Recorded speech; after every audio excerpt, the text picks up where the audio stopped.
Bismillahirrahmanirrahim. Assalamualaikum warahmatullahi wabarakatuh. The honorable speakers, Dr. Yeni Dia Cahyaningrum, Master of Medical Education, Dr. Sylvia Mustikasari, Master of Medical Education, Dr. Saferina Nungki Dian Hapsari, Master of Health Profession Education, and all participants.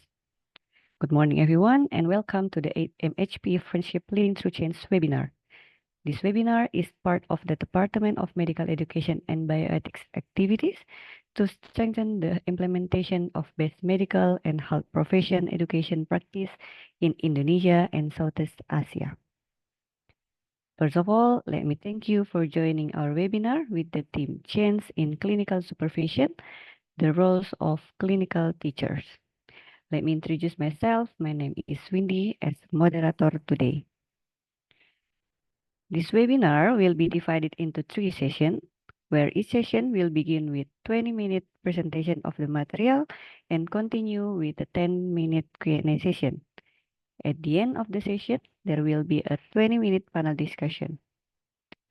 For the first session, I invited Dr. Yeni Cahyaningrum, Master of Medical Education, with the title Facilitating Clinical Reasoning Learning in Clinical Setting. Dr. Yeni Dia Cahyaningrum, Master of Medical Education, is now, maybe we can see the curriculum vitae at the screen, and the 20-minute presentation. The time is yours. So, Okay, thank you, Mbak Windy.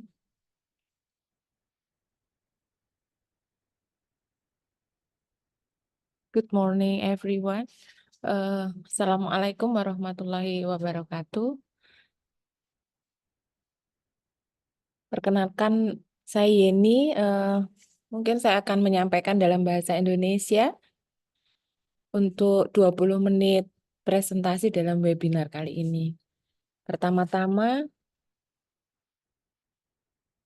terima kasih atas waktunya pada panitia yang telah memberikan kesempatan bagi saya untuk sharing.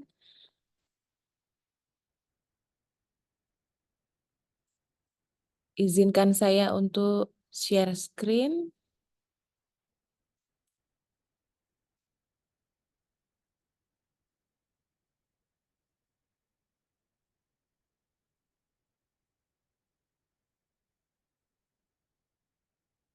Sudah nampak ya, Dok?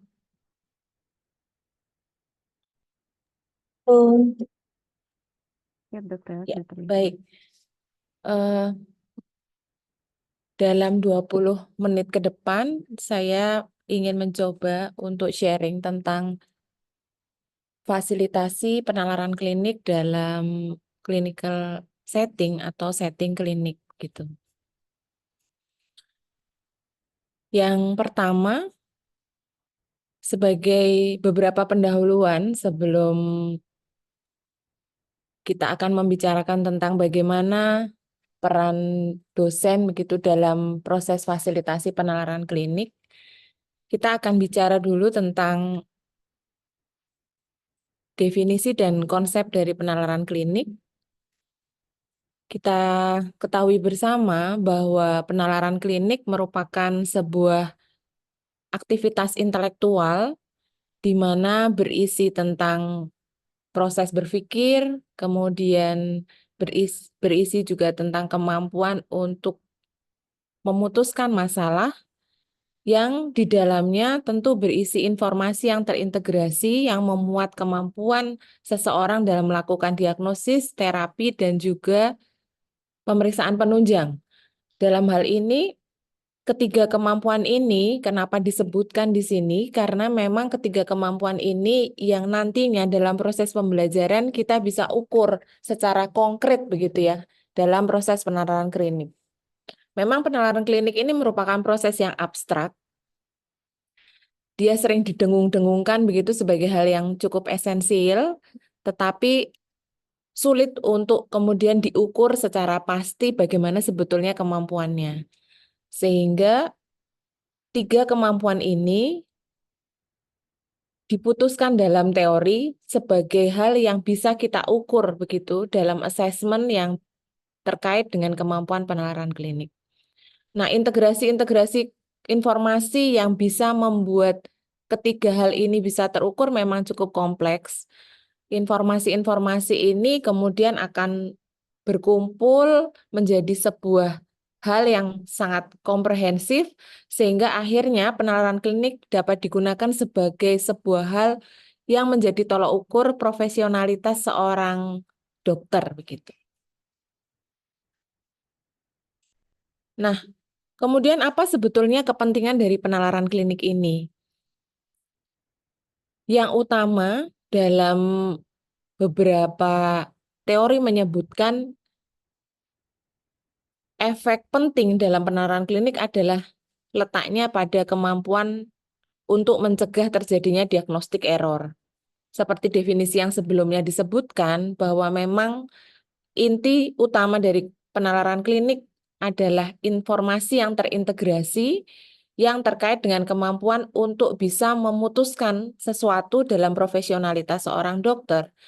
Sehingga mengapa penalaran klinik ini penting? Ini akan terkait dengan adanya atau banyaknya diagnostik error yang saat ini banyak terjadi dalam keputusan diagnostik dokter. Disebutkan dalam teori bahwa 15% penanganan dokter untuk diagnosis itu terjadi error. Nah, ini memang sebuah hal yang mungkin cukup memprihatinkan begitu ya, karena sebenarnya eh, kunci dari sebuah penanganan profesionalitas ada pada kemampuan diagnostik ini. Itulah sebabnya maka proses pembelajaran, kemudian facilitating, kemudian keinginan untuk terus menyempurnakan kemampuan penalaran klinik ini adalah hal yang terus-menerus digaungkan. Nah, apa yang menyebabkan terjadinya diagnostik error? Yang pertama adalah memang kemampuan diagnostik yang minimal atau skill of diagnostik yang memang kurang gitu. Yang kedua adalah kekurangan dari pengetahuan itu sendiri. Karena apa? Karena memang kemampuan diagnostik akan sangat dipengaruhi oleh pengetahuan yang dimilikinya. Sangatlah tidak mungkin sebuah penalaran itu bisa dilakukan tanpa dilandasi dengan pengetahuan yang cukup gitu. Kemudian setelah adanya pengetahuan yang cukup, ternyata tidak cukup juga untuk menyelesaikan kemampuan diagnostik ini, yaitu adanya premature closure atau keputusan yang tergesa-gesa dalam menentukan diagnostik, ini juga menjadi resiko terjadinya diagnostik error. Kemudian selanjutnya adalah terjadinya identifikasi yang salah dalam mengidentifikasi kasus-kasus klinis atau temuan klinis yang dilakukan, inappropriate trigger atau trigger atau mungkin rangsangan atau gejala klinis yang muncul yang tidak tepat diimbangi dengan premature closure, ini juga akan menjadikan diagnostik error. Inakurasi dari perkiraan seorang dokter juga menjadi kemungkinan diagnostik error dan tidak adanya hipotesis yang cukup untuk bisa menegakkan diagnostik. Nah, diagnostik error ini diawali adanya cognitive error, di mana yang utama disebabkan oleh dua hal, yaitu kegagalan persepsi dan memang terjadinya bias. Nah, dua hal ini sudah disebutkan di awal sebagai faktor-faktor yang memang mempengaruhi terjadinya kemampuan diagnostik yang error tadi, begitu.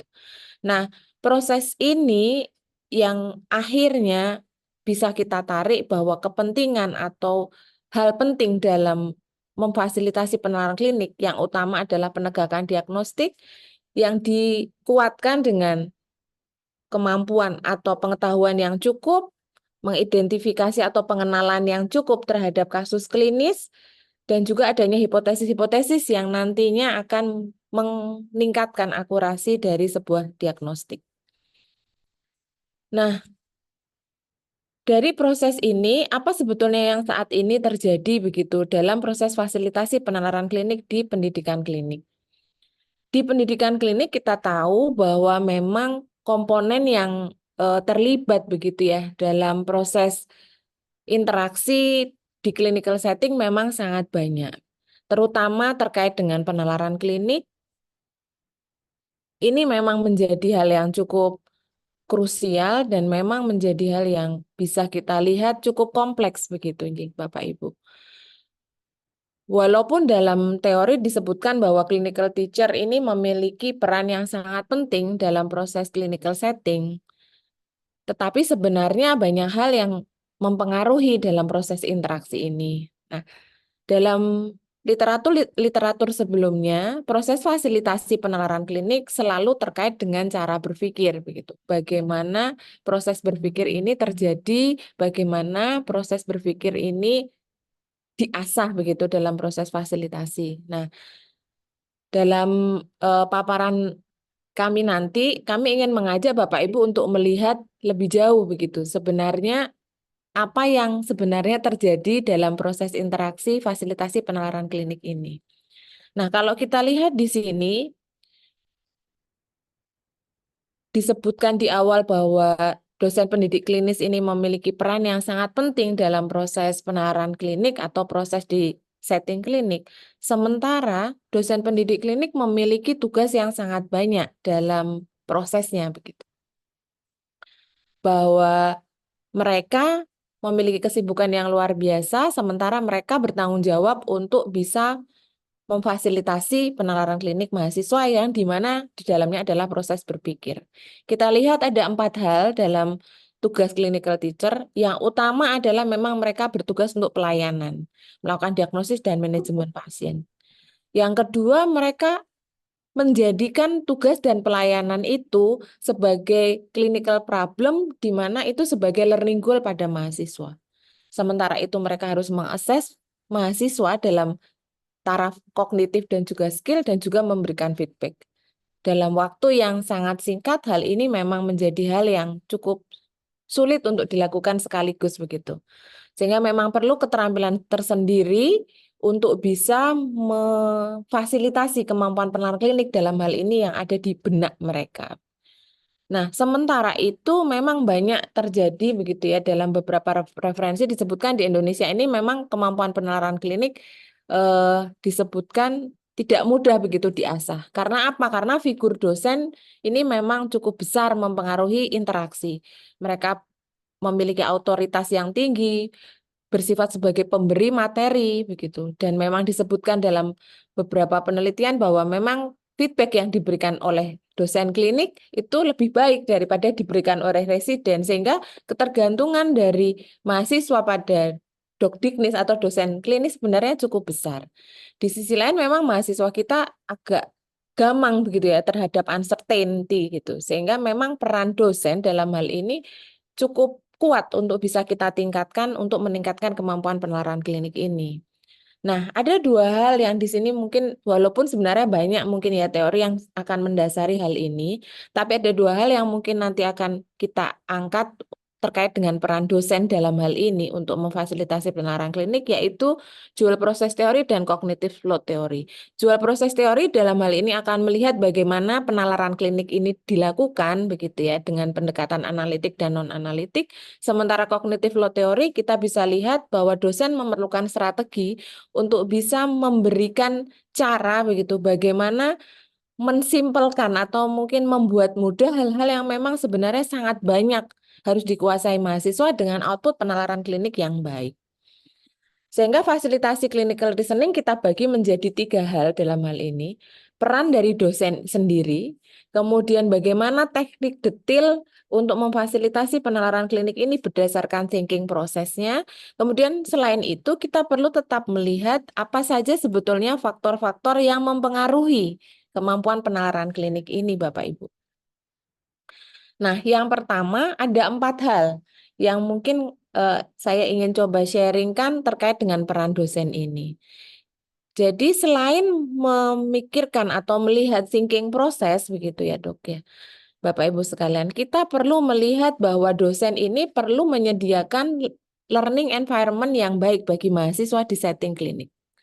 Baik dalam bentuk supervisi, kontrol kualitas pembelajaran mahasiswa, kemudian menciptakan atmosfer yang baik antara pasien, mahasiswa, dan pihak-pihak terkait dalam setting klinik.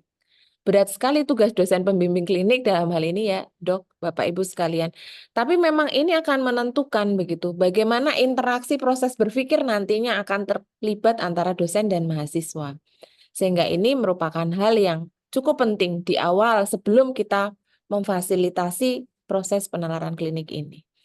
Kemudian yang kedua, selain dari menyediakan, dosen perlu menjelaskan bagaimana sebetulnya proses penalaran klinik itu sendiri yang terdiri dari dua pendekatan utama, yaitu analitik dan non-analitik proses. Nanti kita akan lihat satu persatu, Bapak Ibu. Kemudian yang berikut adalah melihat atau menilai kemampuan mahasiswa. Setelah terlibat dalam proses analitik dan non-analitik ini, dosen perlu melihat atau menilai kemampuan mahasiswa yang dalam literatur disebutkan terkait dengan memberikan pretest dan post-test, tapi dalam hal ini sebetulnya tidak semata-mata tes begitu ya, tetapi melihat sebenarnya kemampuan sebelum dan sesudah proses interaksi ini. Sehingga proses interaksi atau fasilitasi kemampuan penalaran klinik ini akan berkelanjutan. Dilihat sebelum, sesudah, diteruskan dalam momen berikutnya, dilihat sebelum, sesudah, dan seterusnya. Dan yang paling penting adalah memberikan umpan balik terhadap apa yang telah dicapai. Nah, proses ini yang terus-menerus perlu dilakukan oleh Dokdiknis, sehingga nantinya dalam inti fasilitasi knowledge atau thinking proses ini bisa lebih baik dilakukan. Kemudian yang terakhir dari peran dosen adalah memilih atau menentukan apa sebetulnya learning approach yang akan dilakukan pada mahasiswa. Karena sebetulnya banyak sekali learning approach terkait dengan kemampuan penalaran klinik ini, mulai dari meminta mereka menampaikan kembali dalam bentuk think aloud, apa yang mereka pikirkan disampaikan kembali, kemudian semantic qualifier, yaitu memberikan atau menggabungkan informasi yang ada dalam bentuk gejala klinis pasien yang kemudian bisa ditarik kembali ke knowledge yang terkait dengan pengetahuan medis begitu. Misalnya 3 hari itu akut, 2 bulan menjadi kronis, sehingga bisa disimpulkan sebenarnya dalam bahasa pasien, kemudian dinalar kembali dan diolah menjadi sebuah informasi yang komprehensif. Kemudian self-explain, mahasiswa didorong untuk menjelaskan kembali apa yang sudah dilakukannya atau difikirkannya. Kemudian illness script, misalnya mereka diminta membuat pattern atau peta terkait dengan diferensial diagnosis, sehingga mereka memiliki kemampuan untuk mencari referensi sebanyak-banyaknya dan kemudian memetakan. Nah, ini pilihan-pilihan ini akan ditentukan oleh Dokdiknis dalam proses menilai kemampuan mahasiswa tadi. Nah, kemudian yang berikut adalah bagaimana kita memfasilitasi penalaran klinik ini, tekniknya berdasarkan thinking proses yang dibedakan menjadi 2 hal, Bapak Ibu, yaitu kemampuan analitik dan non-analitik. Nah, di sini ada beberapa cara begitu ya, dari beberapa referensi yang coba kami tuliskan, bagaimana sebetulnya kita bisa mendorong kemampuan analitik mahasiswa. Yang utama, fasilitasi kemampuan penalaran klinik memang akan terkait dengan kemampuan analitik ini, begitu. Jadi memang didorong mahasiswa untuk membuat banyak hipotesis, intinya begitu, Dok, Bapak Ibu sekalian, untuk menjelaskan kembali alasan dibalik apa yang diputuskannya. Karena terminologinya saja analitik. Jadi mereka kita minta untuk membuat hipotesis-hipotesis dari clinical findings yang sudah mereka dapatkan. Mereka kita minta untuk menginterpretasikan apa yang sudah ditemukan. Mereka kita minta untuk membuat perbandingan, comparing, contrasting dari apa yang sudah ditemukan, beberapa diagnostik, kemudian dibalik lagi ke diagnosis sebelumnya, dan seterusnya. Saya rasa ini sudah sering ya, Dok, dilakukan begitu. Hanya ini menjadi sesuatu yang kemudian dibuat lebih sistematis, dan mungkin diuraikan begitu, apa-apa saja yang sebetulnya bisa dilakukan. Dan yang kadang sering dan sudah sering dilakukan adalah memberikan clue gitu ya. Nah, memang untuk mendorong kemampuan analitik ini diperlukan waktu, Bapak Ibu. Jadi memang ini yang menjadi seni tersendiri dari banyak hal yang dilakukan oleh Dokdiknis atau dosen pendidik klinis untuk kemudian mendorong analisis mahasiswa. Kemudian yang kedua adalah kemampuan non-analitik. Nah, kemampuan non-analitik ini merupakan kemampuan yang sebenarnya secara umum akan dimiliki oleh expert. Dosen-dosen atau expert di bidangnya maka akan memiliki kemampuan penalaran klinik non-analitik ini yang didefinisikan sebagai kemampuan yang otonom begitu kurang lebihnya. Jadi ketika seorang dokter kemudian menemui sebuah kasus yang sering dilakukannya, maka keputusan klinis yang akan dilakukan itu kita sebut sebagai keputusan yang non-analitik. Sudah ada patternnya, sudah ada polanya, sehingga mereka atau dokter atau expert akan cepat untuk menentukan diagnosis sebagai salah satu kemampuan penalaran klinik yang kita aturkan di awal tadi. Nah, tetapi apakah ini bisa diajarkan, bisa difasilitasi begitu? Bisa, Bapak Ibu. Ada 4 hal yang mungkin kami coba rumuskan dalam hal ini. Yang pertama adalah memang mahasiswa kita minta untuk mengobservasi intuisi yang dilakukan oleh clinical teacher. Jadi mereka kita minta untuk melihat apa sebetulnya yang terjadi. Melihat loh ya, bukan melakukan. Jadi melihat kemudian nanti berdiskusi kembali ke proses analitik tadi. Kemudian mereka kita minta untuk belajar banyak kasus. Semakin banyak kasus yang mereka dapatkan, yang mereka pelajari, maka pattern atau pola ini akan lebih cepat terbentuk.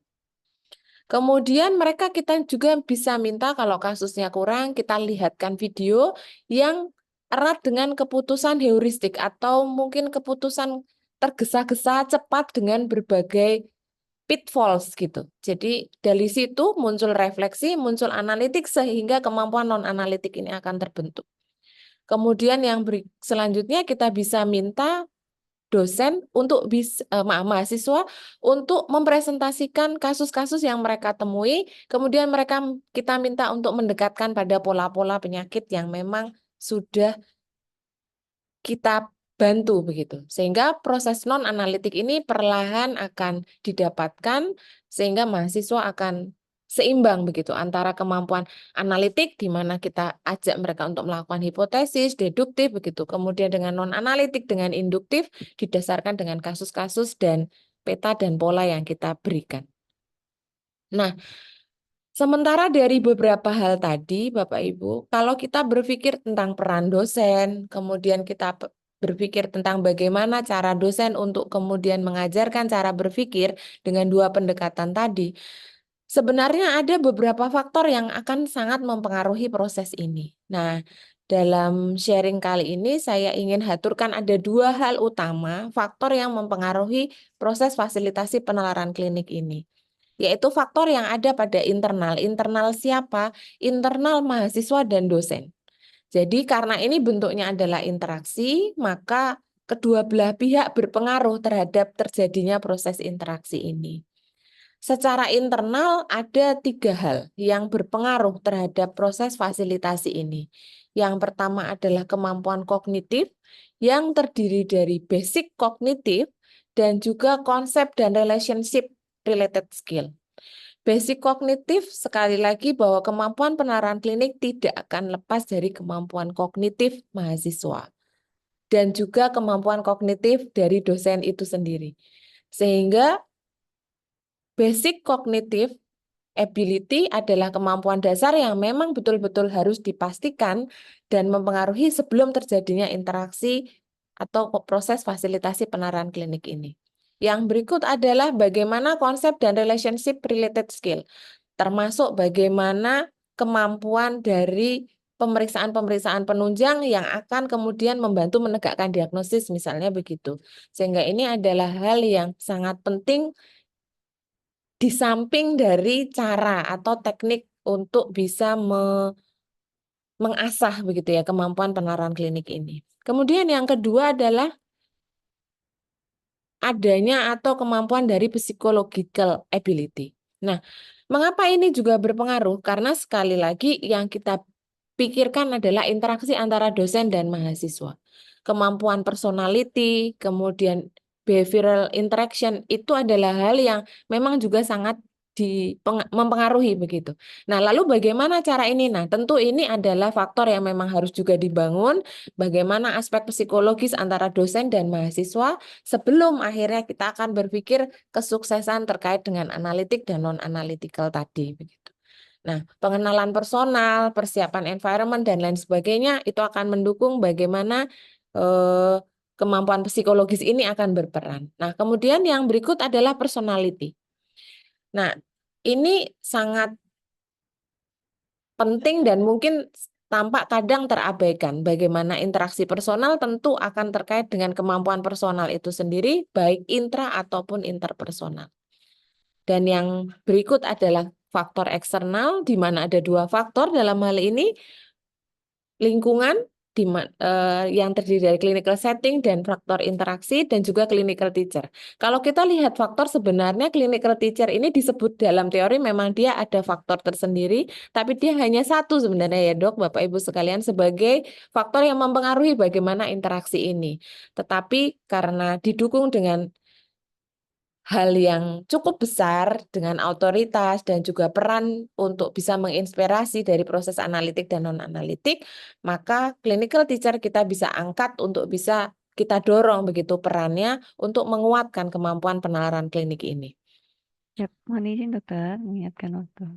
Anjay. Baik, yang terakhir, apa yang bisa kita simpulkan dari proses ini bahwa proses fasilitasi penalaran klinik bisa kita tingkatkan dengan peningkatan kualitas interaksi dari mahasiswa dan dosen. Harapannya adalah ketika kualitas interaksi ini meningkat, maka proses mengasah atau memfasilitasi isi dari penalaran klinik ini tentu akan meningkat juga. Kemudian yang kedua adalah bahwa fasilitasi penalaran klinik tidak hanya terkait dengan kemampuan berpikir begitu, tetapi kita juga perlu untuk melihat bagaimana faktor-faktor lain itu kita siapkan berpengaruh sehingga fasilitasi penalaran klinik ini bisa mendapatkan hasil yang baik dan seperti yang kita inginkan. Oke, mungkin itu Dokter Windy, terima kasih banyak untuk waktunya. Saya akhiri sementara. Eh, Assalamualaikum warahmatullahi wabarakatuh. Waalaikumsalam warahmatullahi wabarakatuh. Terima kasih banyak Dokter Yeni atas pemaparannya terkait bagaimana memfasilitasi clinical reasoning pada clinical setting. Mungkin dari peserta ada yang ingin ditanyakan, kita coba buka Q&A session 1 sampai 2 penanya. Dipersilahkan. Dokter Retno Asisetio. Ya, boleh bertanya, Nggih? Ya, Dokter Matenun atas presentasinya menarik sekali. Dokter, ini kebetulan sekarang saya lagi mengambil magister pendidikan dan tesis saya rencananya adalah clinical reasoning. Saya ingin menanyakan terkait dengan faktor-faktor yang mempengaruhi, khususnya tadi yang faktor internal, dok. Eh, Bagaimana kita meminimalisasi faktor internal itu kalau kita, maksud saya begini, mengetahui faktor pengganggu itu, sehingga betul-betul apa yang kita lakukan di dalam pendidikan itu, model kita di dalam pendidikan itu, bimbingan itu betul-betul akan menghasilkan suatu hal yang cukup bermakna di dalam meningkatkan clinical reasoning ini. Contohnya tadi dok, misalnya kemampuan beberapa yang dokter sebutkan tadi, eh, bagaimana kita mau menyamakan persepsinya sehingga akhirnya, oh betul-betul apa yang saya lakukan ini ternyata membantu mereka untuk meningkatkan clinical reasoning. Dan mungkin dari aspek seorang dosen, eh, metode apa yang bisa kita lakukan selain dengan tadi kan secara umum dok, yang lebih ke spesifik untuk membantu meningkatkan clinical reasoning itu bagaimana? Menurut nuwun. Siap, boleh Ya, langsung baik. jawab Dokter Yeni. Oke, baik. Terima kasih Bu Retno untuk pertanyaannya. J, bagaimana kemudian kita bisa meminimalisir ya, atau mungkin kita bisa mengendalikan terkait dengan faktor ini karena memang faktor ini banyak gitu ya dan memang nyata berpengaruh. Nah, sebenarnya kita bisa meminimalisir dengan menentukan dulu apa sebetulnya yang dominan, Bu. Jadi ini juga saya lakukan ketika saya kemudian mencoba mengusulkan sebuah model untuk bisa menguatkan kemampuan penalaran klinik ini. Misalnya begini, misalnya faktor internal yang terkait dengan kemampuan psikologis misalnya begitu ya. Kita sampaikan bahwa kemampuan psikologis ini memang mempengaruhi begitu dalam model yang akan kita atau model pembelajaran yang akan kita usulkan. Nah, maka sebelum interaksi begitu ya, sebelum interaksi proses pembelajaran kita perlu siapkan bahwa faktor ini bisa kita minimalisir. Misalnya gimana? Misalnya kesiapan psikologis bahwa antara mahasiswa dan dosen memang menginginkan proses ini. Nah, gimana caranya mereka menginginkan? Ya memang yang pertama memang kondisinya sedang dalam proses pembelajaran. Misalnya di setting pendidikan klinis, maka ya memang proses misalnya bedside teaching atau mungkin proses tutorial klinik ini sama-sama memang mereka inginkan. Jadi dosennya juga kita ajak untuk menyadari bahwa ini momen yang mereka harus lakukan, kemudian mahasiswanya juga memang begitu. Nah, kedua belah pihak harus kita siapkan memang, Dok, untuk bisa memastikan bahwa model ini berpengaruh. Walaupun ya memang semuanya memang akan ada eh, kekurangan yang nanti kita bisa sebutkan. Dan itu dengan komitmen misalnya kalau psychological ability itu. Nah, salah satunya juga dengan misalnya untuk bisa berinteraksi dengan baik, itu kan harus saling mengenal ya. Kemampuan personal tadi misalnya, itu kan seolah menjadi hal yang hanya begitu gitu ya. Tapi ketika di clinical setting atau di setting klinis, kalau antara dosen dan mahasiswa tidak punya ikatan yang baik, kemampuan mengenal yang baik, maka ya boro-boro gitu mereka mau berinteraksi untuk memikirkan tentang konsep berpikir, kemudian bertanya lebih jauh tentang proses refleksi, kalau mereka tidak saling mengenal karakter sebelumnya. Nah, sehingga sebelum proses ini dilakukan, ada hal yang harus mereka kenali gitu. Kala itu dalam model pembelajaran yang saya coba susun, Bu, saya mewajibkan atau mengajak dari kedua belah pihak untuk saling mengenal. Jadi sebelum berinteraksi harus saling mengenal. Misalnya yang harus saling agak menyesuaikan mahasiswanya. Misalnya tahu bahwa dosen ini karakternya agak mudah marah misalnya. Maka kenapa dia marah? Dia harus tahu. Oh, dia mudah marah kalau ditanya nggak bisa jawab. Materi dia apa? Jadi mahasiswa prepare dulu. Nah, sehingga dengan begitu dosennya juga harus tahu apa yang mahasiswa khawatirkan. Nah, proses itu kita perbaiki dulu, Bu, di awal sehingga akan menuju pada proses berikutnya. Sehingga kita bisa bilang bahwa model interaksi fasilitasi penalaran klinik disebabkan karena proses interaksinya begitu. Karena yang lain kita sudah declare bahwa kita kenali dari awal untuk bisa diantisipasi. Wow, nanti cerita selanjutnya terkait dengan proses antisipasi kita bisa lanjutkan apakah berhasil atau tidak begitu, Bu Retno. Nggih, mudah-mudahan bisa menjawab nih, Bu. Nah, kemudian pertanyaan yang kedua tadi apa ya, Bu? Saya agak lupa. Saya rasa cukup tadi. Sudah saya singgung ya. Nggih. Matur nuwun. Oke, baik. Terima kasih. Siap, terima kasih banyak Dokter ini atas jawaban yang diberikan. Mungkin nanti akan kita panelkan kembali di diskusi akhir terkait apa saja yang telah disampaikan. Izin kami mengundang untuk pembicara kedua. Terima kasih banyak Dokter Yeni atas penjelasannya yang sangat menarik. Nah, tidak kalah menarik dari materi Dokter Yeni ada Dr. Sylvia Mustikasari, Master of Medical Education, yang akan membawakan terkait effective communication between teacher and student in clinical supervision. Mungkin sedikit banyak juga nanti bersambung dengan dari materi sebelumnya. Kami persilahkan kepada Dr. Sylvia, 20 menit. Dokter. Baik, terima kasih Dokter Windy. Suara saya cukup jelas ya. Mohon maaf ini serak sedikit. Baik, Bismillahirrahmanirrahim. Assalamualaikum warahmatullahi wabarakatuh. Izin. Oke. Baik, apakah sudah bisa terlihat slide-nya? Sudah, Dok.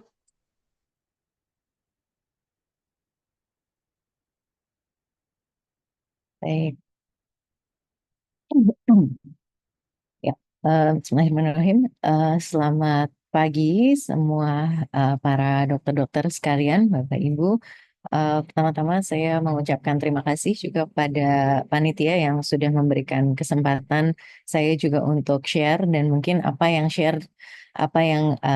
saya akan share di sini juga sangat berkaitan dengan apa yang tadi disampaikan oleh Dr. Yeni berkaitan dengan interaksi. Jadi sudah beberapa kali tadi disinggung tentang interaksi.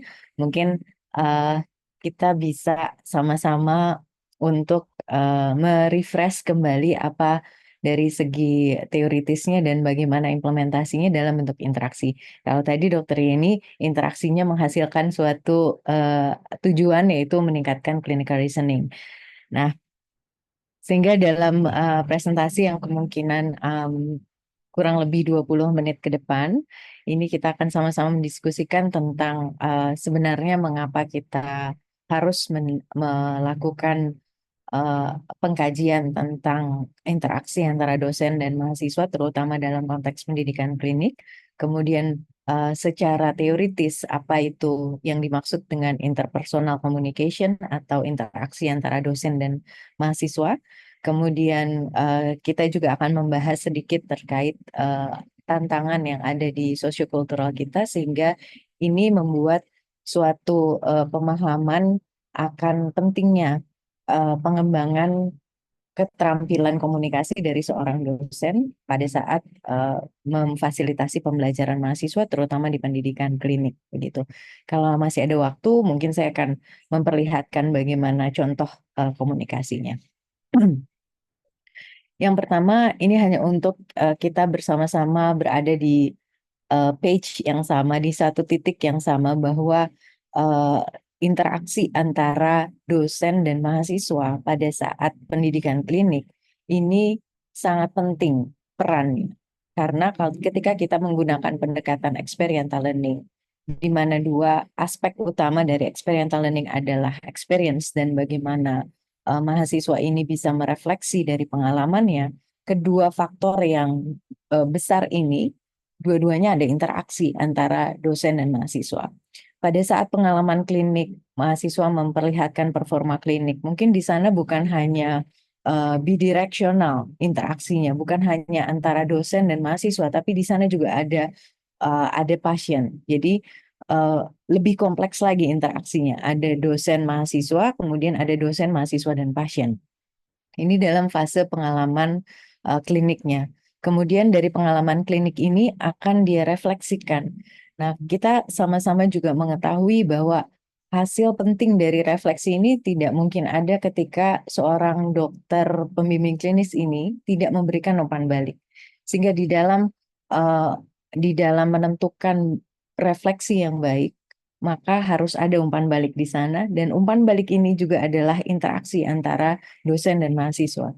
Sehingga ini juga merupakan dua hal yang sangat penting, karena setelah ada pengalaman klinik, dia berinteraksi dengan dosen, mahasiswa, dan juga pasien. Dia berinteraksi dengan mahasiswa, ini berinteraksi dengan dosen dalam memberikan umpan baliknya. Maka inilah yang akan menjadi konseptualisasi yang salah satunya tadi sudah disebut oleh Dr. Yeni sebagai bagian dari clinical reasoning, ya.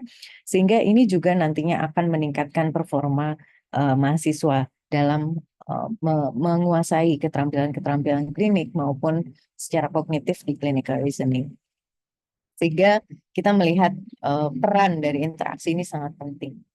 Nah, kemudian selain teori tersebut, kita bisa menggunakan salah satu teori dari teori sosialisasi profesional.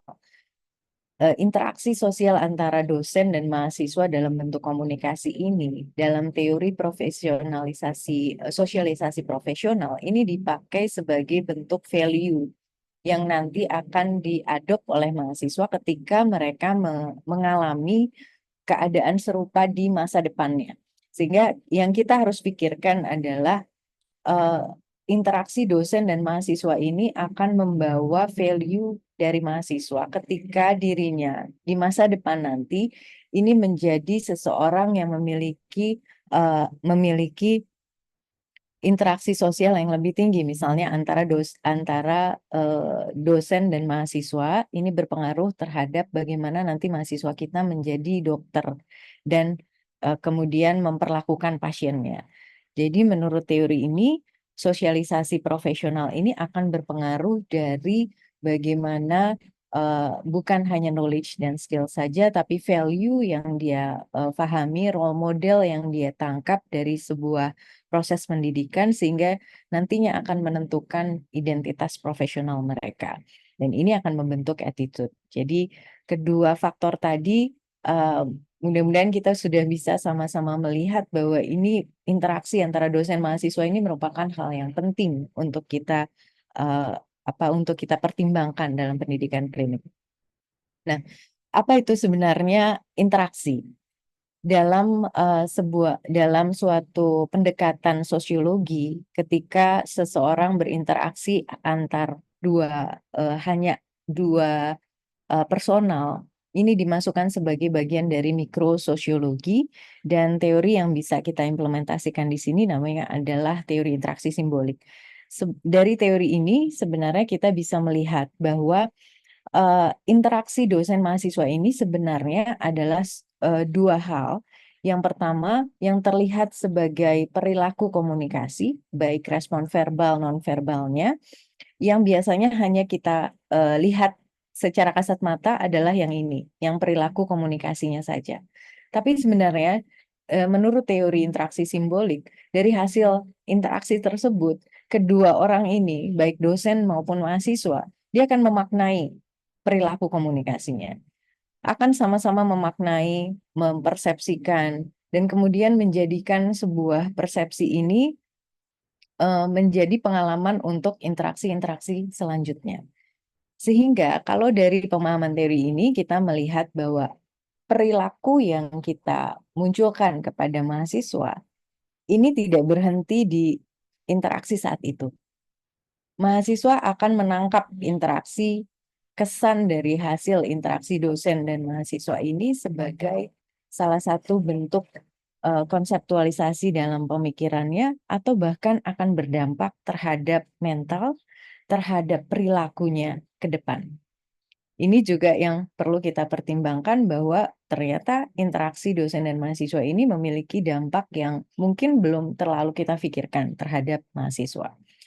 Ada dampak positifnya tentunya, berarti kalau interaksi ini kita lakukan secara positif, suportif, maka dampak yang muncul di mahasiswa tentunya akan sesuai dengan apa yang kita improve di dalam komunikasi kita. Nah, kemudian dari pemahaman atas apa yang dimaksud dengan interaksi sosial antara dosen dan mahasiswa, kami di sini juga melakukan beberapa step di dalam literatur review. Literatur review yang pertama ini adalah mengumpulkan studi-studi tentang bagaimana dosen dan mahasiswa ini berinteraksi dalam lingkungan klinik. Dan dari literatur review yang pertama ini kita melihat bahwa theoretical framework yang digunakan adalah lebih kepada teori sosiokonstruktivis, kemudian teori symbolic interaction dan sebagainya. Sehingga dari sudut pandang teoritis, kita melihat ada satu pendekatan baru nih, dokter, Bapak Ibu. Ada satu pendekatan baru. Ketika kita membicarakan interaksi, maka kita harus memiliki juga pengetahuan tentang teori komunikasinya. Teori komunikasi yang banyak digunakan di literatur sebelumnya adalah teori interaksi simbolik dan politeness. Bagaimana seorang dosen ini menyampaikan terhadap mahasiswa bahwa mahasiswa ini salah, tapi dalam bentuk politeness. Jadi di studi-studi sebelumnya, politeness ini juga disebut sebagai bagian dari aspek perilaku komunikasi. Nah, kemudian dari literatur review tersebut juga diperoleh ada potensi hambatan komunikasi dan juga strategi komunikasinya. Nah, apa saja potensi hambatan komunikasinya?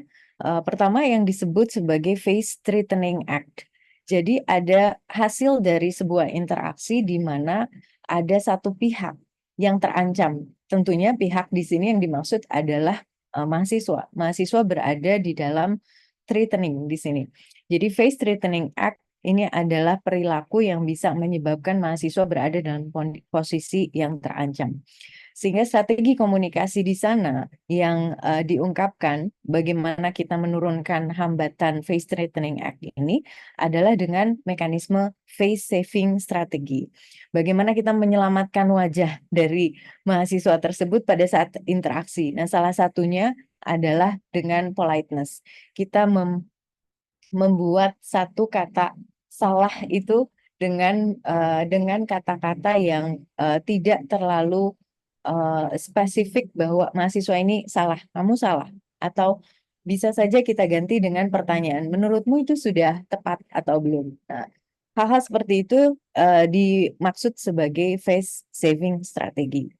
Kemudian hambatan komunikasi yang juga terjadi, ini penelitiannya juga banyak dilakukan di negara-negara yang bukan kolektivis, bukan hierarkis ya Bapak Ibu. Ternyata ada di sana power construct. Jadi konstruksi dari kekuasaan seorang dosen ini juga mempengaruhi kualitas interaksinya.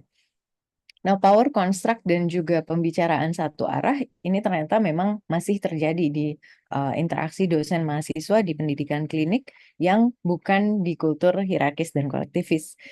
Nah, strategi komunikasinya selain face saving strategi bisa dengan prolong question and answer, jadi memperpanjang sesi tanya jawab, artinya memperbanyak bidirectional dalam komunikasi. Kemudian menggunakan strategi politeness tadi, ini penghalusan, mungkin sebaiknya bagaimana kalau dipertimbangkan dan sebagainya. Ini memang diungkapkan dalam literatur tersebut. Kemudian ada juga kita juga mengetahui bahwa di dalam komunikasi itu bukan secara verbal saja, tapi ada non-verbalnya. Jadi bisa saja ada sanggahan atau perilaku non-verbal yang friendly begitu ya. Kita tuangkan dalam interaksi kita terhadap mahasiswa. Ini juga bisa membuat jarak yang tidak terlalu besar dengan mahasiswa. Kemudian, nah ini yang menarik adalah salah satu strategi politeness, salah satu strategi nonverbal dari politeness adalah kita bisa diam dulu kalau mahasiswa kelihatan tidak bisa jawab begitu. Dokter-dokter, Bapak Ibu. Jadi silence episode itu adalah bagian dari bagaimana kita empati. Mahasiswa ini belum bisa jawab. Karena versusnya adalah ketika mahasiswa kita lihat tidak bisa jawab, mahasiswa yang kita lihat sedang berpikir keras, kemudian kita judge, nggak bisa ya kamu ya, kayak gini nggak bisa ya. Nah, daripada seperti itu, ada yang disebut dengan strategi silence episode. Kita biarkan dulu saja mahasiswa untuk diam, dan silence episode itu ternyata masuk sebagai salah satu perilaku komunikasi nonverbal yang menunjukkan empati kita. Dan tentunya intonasi yang nyaman dan kontak mata ini juga merupakan strategi komunikasi yang bisa kita kembangkan. Nah, dari theoretical framework tersebut kita melihat bahwa ternyata komunikasi antara dokter, pembimbing klinik dan mahasiswa ini tidak simpel. Yang kita lihat biasanya adalah perilaku komunikasi verbal dan nonverbal, di mana sebenarnya perilaku komunikasi verbal dan nonverbal ini dipengaruhi oleh berbagai konteks psikologis, konteks relasional, Kalau kita bayar cash gitu, uangnya masuk dia, kan nggak ada laporan. dan juga kultural. Dan apa yang terjadi di dalam proses komunikasi ini juga dipengaruhi oleh persepsi, baik dari dosen pembimbing klinik maupun mahasiswa. Jadi secara teoritis, konseptual framework-nya seperti ini. Nah, sekarang kita melihat ya, kita sudah sama-sama memahami dan mengetahui bagaimana hambatan yang mungkin terjadi di dalam konteks kultur hierarkis dan kolektivis. Kalau kita bagi dua di sini, pertama, memang terjadi ketidaksetaraan dalam proses interaksi, namun ketidaksetaraan ini kita melihat awalnya adalah dari persepsi komunikasi dosen yang menunjukkan bahwa dosen ini memiliki satu otoritas untuk leading, untuk bertanggung jawab terhadap profesi, dan inilah yang menjadi salah satu penyebab mengapa dosen merasa untuk memiliki kewajiban dan otoritas yang lebih, sehingga menginduksi adanya power gap antara dosen dan mahasiswa. Jadi yang pertama adalah dari persepsi dosennya dan yang kedua adalah dari strategi komunikasi. Di sini dua hal tersebut kita lihat dari intervensi yang kita bisa lakukan terhadap atau pengembangan ya, belum menjadi intervensi, mungkin pengembangan, rekomendasi pengembangan yang bisa dilakukan oleh seorang dosen untuk bisa memperbaiki proses komunikasinya yang tadinya building the gap menjadi setara sebisa mungkin, karena di dalam kultur hierarkis dan kolektivis tentunya kita tidak bisa benar-benar setara, namun setidaknya kita memiliki pemahaman bahwa mahasiswa itu memerlukan waktu untuk berpikir, memerlukan keterlibatan secara emosional untuk terlibat dalam proses komunikasinya. Nah, pengembangan persepsi komunikasi dosen yang pertama adalah empati. Mengapa empati? Kalau kita melihat di sini lagi, bahwa salah satu hal yang menyebabkan seorang dosen ini memiliki posisi lebih tinggi adalah otoritas. Sehingga di dalam sebuah teori juga bahwa otoritas ini tidak akan bisa menyebabkan komunikasi menjadi setara. Untuk bisa menyebabkan komunikasi ini menjadi setara atau bahkan komunikasinya bentuknya dialogik atau bidireksional, maka seorang dosen ini perlu mengembangkan keterampilan empatinya. Mengapa empati ini dibilang keterampilan? Karena memang ini secara definisi adalah socio-emotional skills. Jadi empati ini sebenarnya bisa kita kembangkan. Mungkin juga dokter-dokter, Bapak Ibu, kita sama-sama mengajarkan pada mahasiswa kita bagaimana berempati terhadap pasien. Dan analogi itu bisa kita gunakan sendiri dalam mengimprove bagaimana kualitas interaksi kita terhadap mahasiswa. Sehingga dalam skills, ketika seorang dosen ini bisa mengembangkan skills empatinya, muncullah pergerakan dari otoritas dosen ini menjadi empati dosen. Meskipun mahasiswanya kurang inisiatif, tapi dengan empati dosen, dengan dosen memiliki tadi politeness, silent period, maka sebenarnya bisa terjadi komunikasi yang bidirectional, meskipun mahasiswanya kurang aktif. Tapi ketika mahasiswanya aktif, kemudian dosennya bisa juga mengembangkan komunikasi yang empatik, maka ini akan terjadi kolaborasi yang lebih kolaboratif. Dan inilah yang kita inginkan, gitu. Dengan konteks mahasiswa yang berbeda. Tapi kalau kita masih memiliki pemahaman bahwa dosen memiliki leading yang cukup tinggi, memiliki otoritas yang cukup tinggi, maka mahasiswa yang aktif pun mungkin tidak bisa nantinya akan berkomunikasi secara bidirectional. Ya, ini pengembangan yang bisa kita lakukan pertama kali dan sangat fundamental. Pengembangan kedua adalah mengembangkan sesuatu hal yang mungkin sangat dekat artinya dengan empati. Setelah kita bisa menimbulkan skills socio-emosional kita dalam empati, yang kedua adalah bagaimana kita bisa mengembangkan respect for others. Ini teorinya juga saya ambil dari konsensus konten tentang bagaimana komunikasi dokter pasien ini dibuat. Nah, yang memang bisa dianalogikan pada saat kita berkomunikasi dengan mahasiswa kita. Jadi respect terhadap mahasiswa ini akan bisa menurunkan sebisa mungkin, tidak akan setara, oke, tapi dia bisa menurunkan powernya dengan memiliki respect terhadap mahasiswa. Respect for others. Dan ini akan memversuskan power distance yang ada. Sehingga dari sana, fondasi dari komunikasi, persepsi dari dosen tersebut, bagaimana otoritas ini diversus dengan empati, bagaimana power distance ini atau konstruksi kekuatan ini akan diversus dengan respect mereka, sehingga ada pengurangan gap antara dosen dan mahasiswa ketika berkomunikasi, baru bisa muncul atau baru bisa mendasari sebuah strategi komunikasi.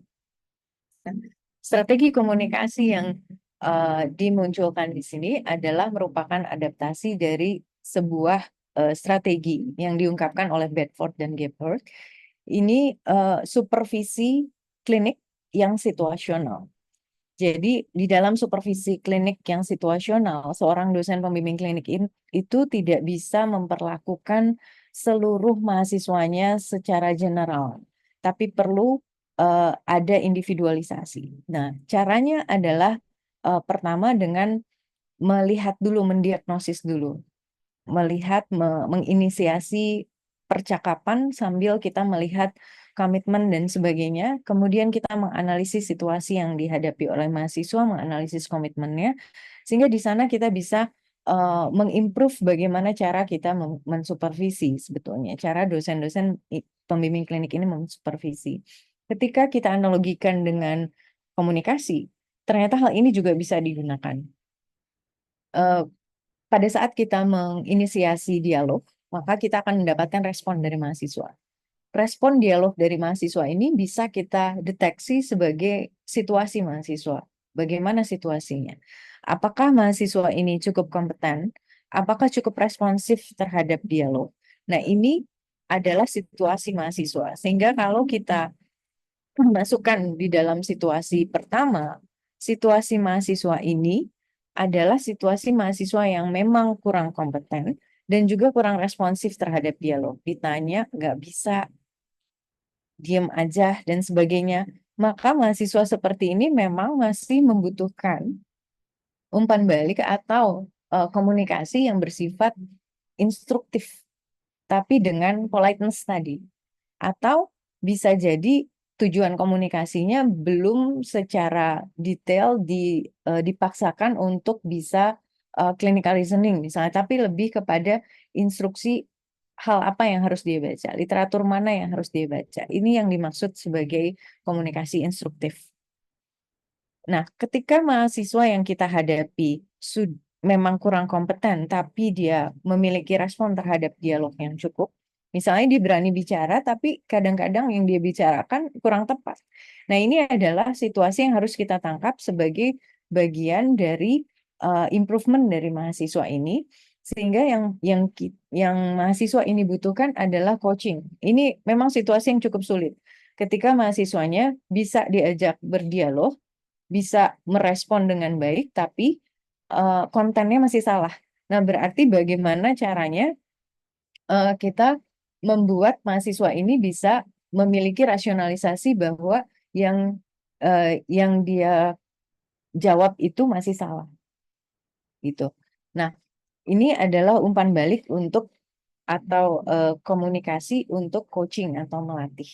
Nah, ini bisa diimplementasikan dalam bentuk komunikasi umpan balik, dalam bentuk misalnya komunikasi pada saat kita akan memicu keterampilan clinical reasoning-nya.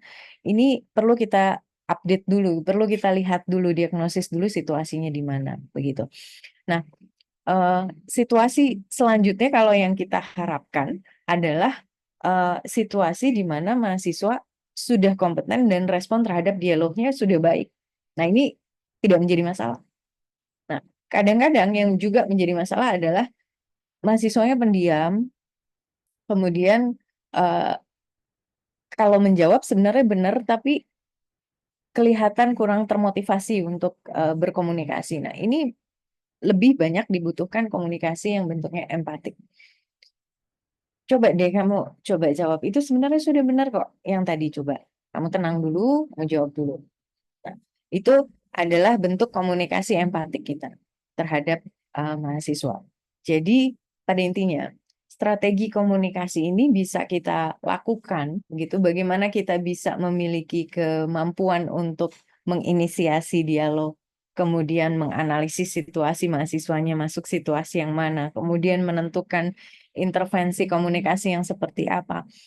Strategi komunikasi ini tidak bisa terjadi kalau seorang dosen belum memiliki fondasi yang kuat dalam arti empati dan respect tadi. Sehingga pada akhir presentasi ini ada sebuah rekomendasi yang masih dalam bentuk drafting untuk publikasi ya, dokter-dokter Bapak Ibu. Jadi belum saya bisa sebutkan ini sebagai rekomendasi yang terpublikasi.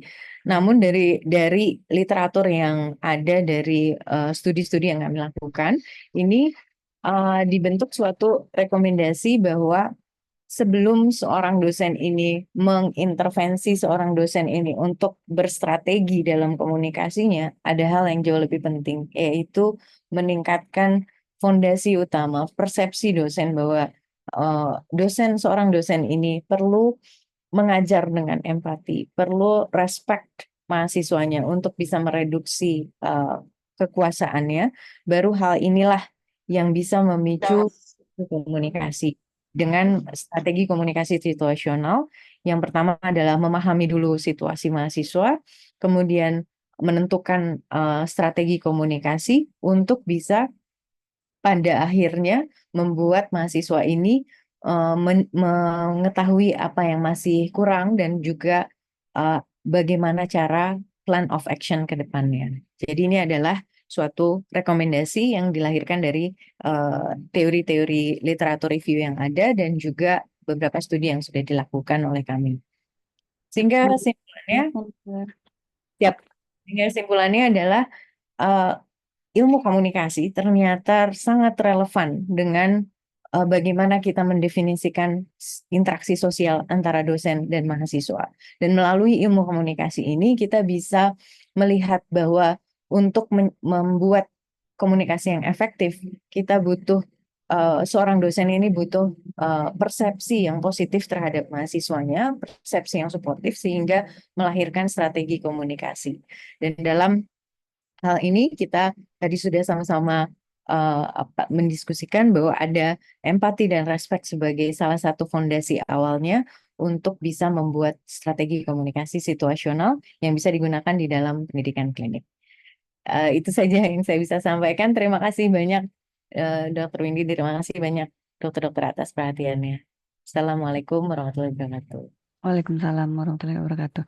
Terima kasih banyak Dokter Sylvia atas pemaparan materi yang sangat menarik ya. Jadi memang ada beberapa teknik komunikasi yang mungkin selama ini kita kurang memperhatikan tapi ternyata berimpact besar pada mahasiswa. Ada satu pertanyaan di kolom chat dari Pak Afif Amrullah. Bertanya tentang berapa lama silent period, Dok, dan bagaimana etika nonverbal kita. Satu lagi, bolehkah mahasiswa melakukan chat GPT mungkin mesti. Oke, baik.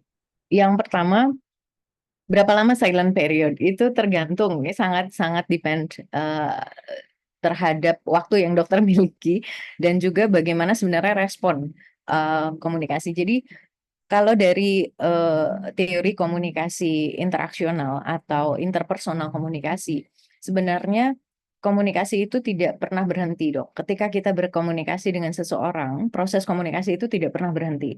Artinya silent period ini juga adalah respon kita, adalah cara kita berkomunikasi ketika mahasiswa respon nonverbalnya adalah kelihatan tidak bisa menjawab atau blocking, gitu, Dok.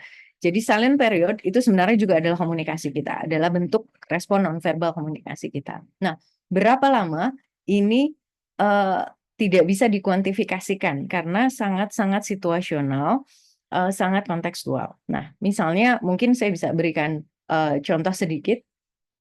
Ketika respon nonverbalnya sudah biasanya nih Dok, mahasiswa yang seperti ini tuh ngelihat-ngelihat ke atas gitu ya, ngelihat ke atap dan sebagainya. Nah, ketika kita sudah melihat ada distraksi dari mahasiswa seperti itu, artinya sudah tidak ada harapan mahasiswa bisa menjawab. Nah, di situ kita bisa mulai intervensi lagi. Jadi, menurutmu gimana? Jadi sudah ada yang bisa dijawab atau itu bisa break the silence. Tapi silent period itu sudah bisa dianggap sebagai bagian dari komunikasi nonverbal kita. Begitu, Dok. Jadi sangat-sangat kontekstual. Nah, kemudian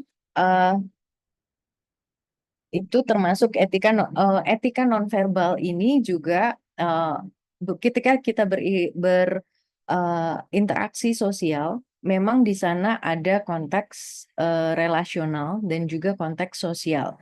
Dan etika itu termasuk salah satunya.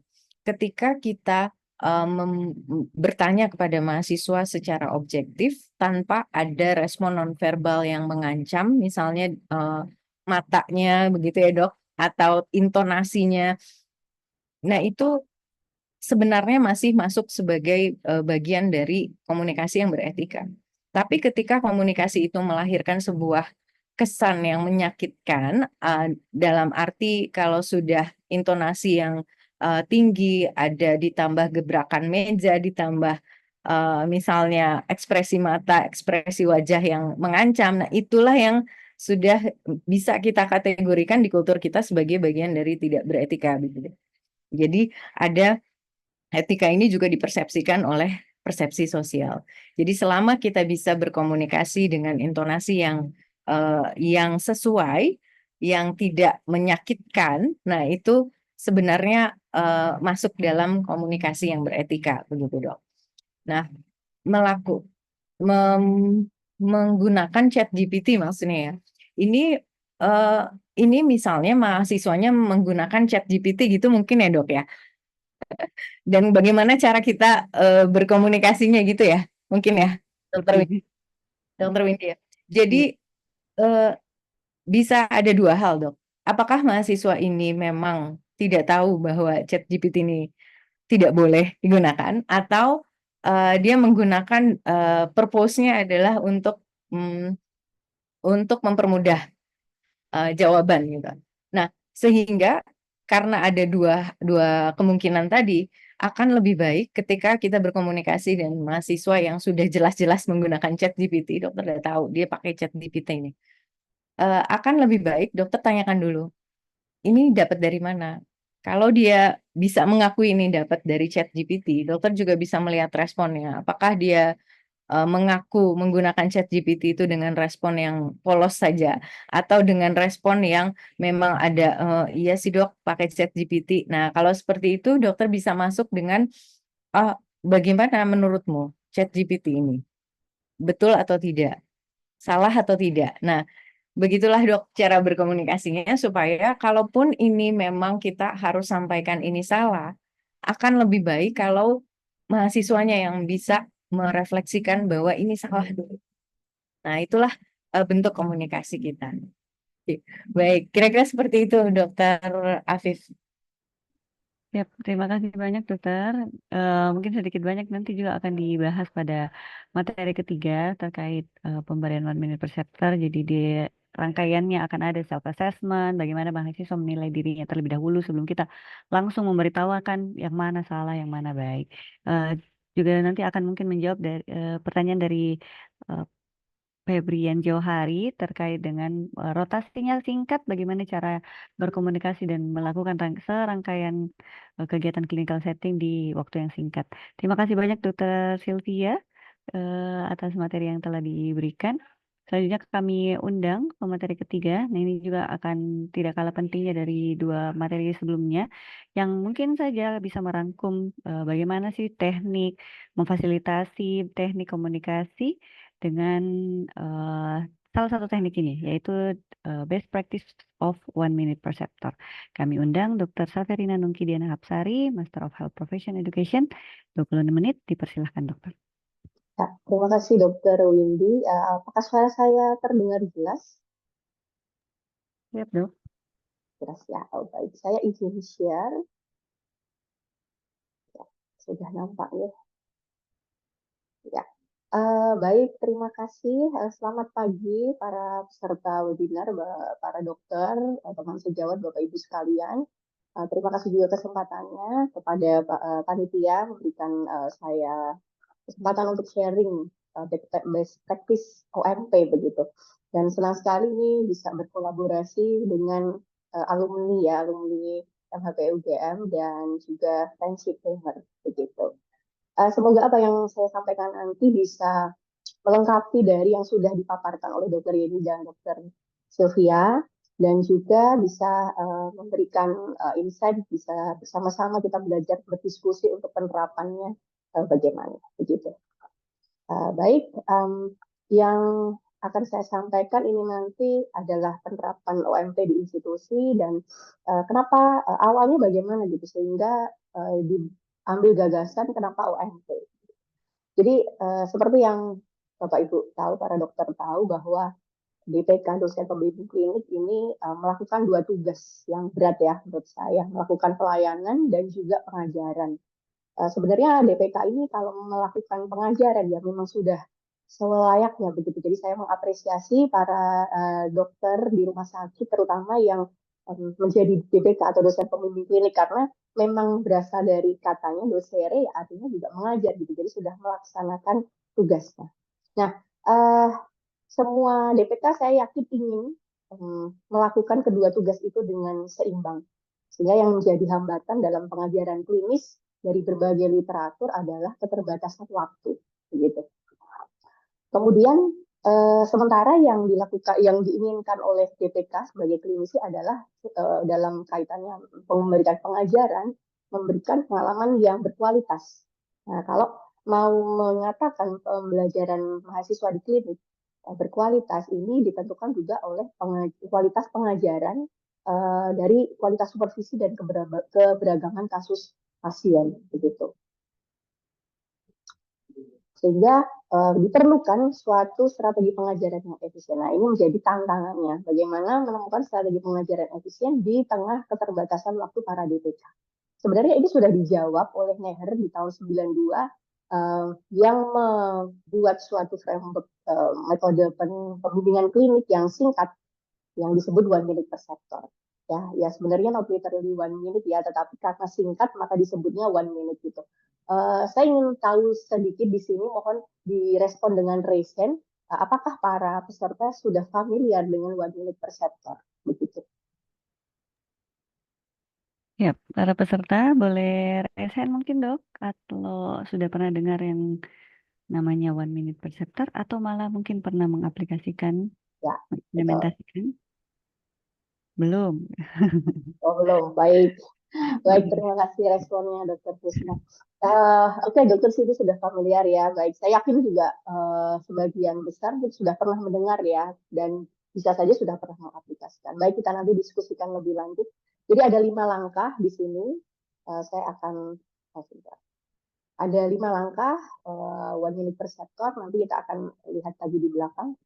Kemudian kenapa sih ini dipilih, OMP ini dipilih sebagai strategi pembimbingan klinik selain latar belakang tadi. Nah, yang pertama adalah karena ini menjawab kebutuhan ya, menjadi strategi pengajaran yang efisien.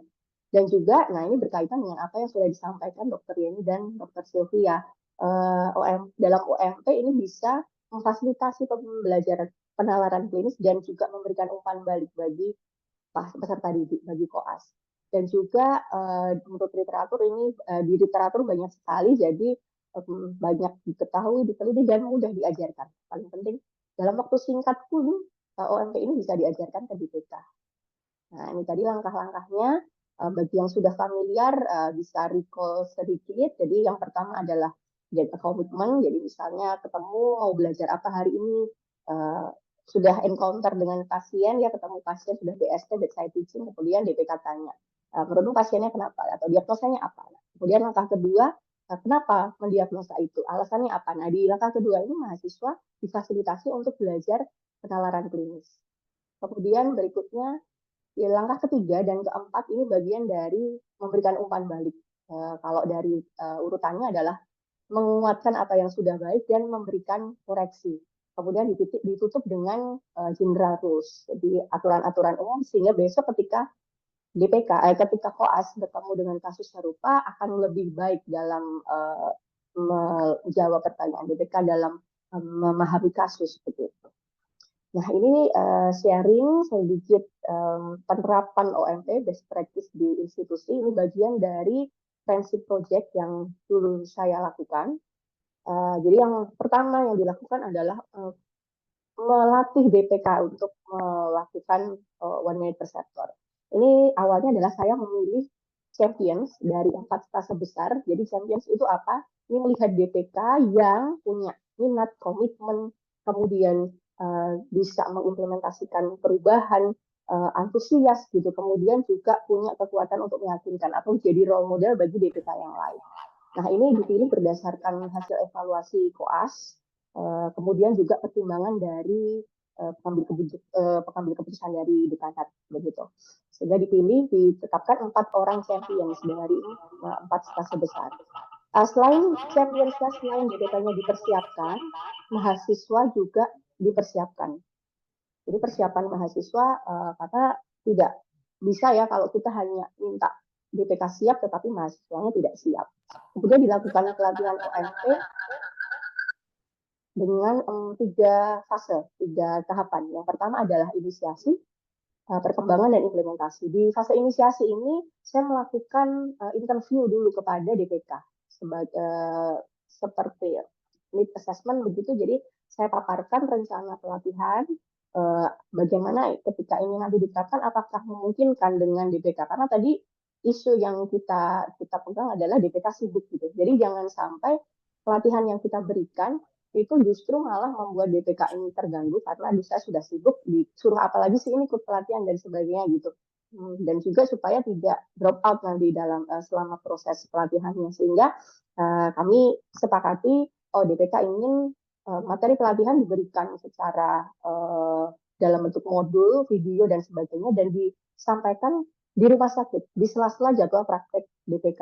Akhirnya oke, baik, saya sesuaikan materinya dalam bentuk video dan saya datangi satu-satu champion study untuk dipaparkan mengenai OMP. Nah, di fase berikutnya adalah di langkah perkembangan, ini dilakukan uji coba implementasi OMP selama 1 minggu. Saya observasi dan juga di akhir dilakukan refleksi apakah OMP yang sudah mengerti DPK melalui modul pelatihan bisa diterapkan dengan tepat gitu. Nah, di sini ada feedback dari fasilitator, apa yang sudah baik, apa yang masih perlu ditingkatkan, sehingga nanti harapannya di langkah ketiga di fase implementasi selama 4 minggu, ini DPK bisa menerapkan OMP secara optimal, dan di akhir dilakukan evaluasi kepada DPK mengenai apakah OMP diterapkan, bagaimana kendalanya, kemudian bagaimana fasilitasi pembelajaran penalaran klinis melalui OMP dan juga pemberian umpan balik, dan juga wawancara kepada mahasiswa atau koas yang langsung dibimbing oleh DPK yang menerapkan OMP.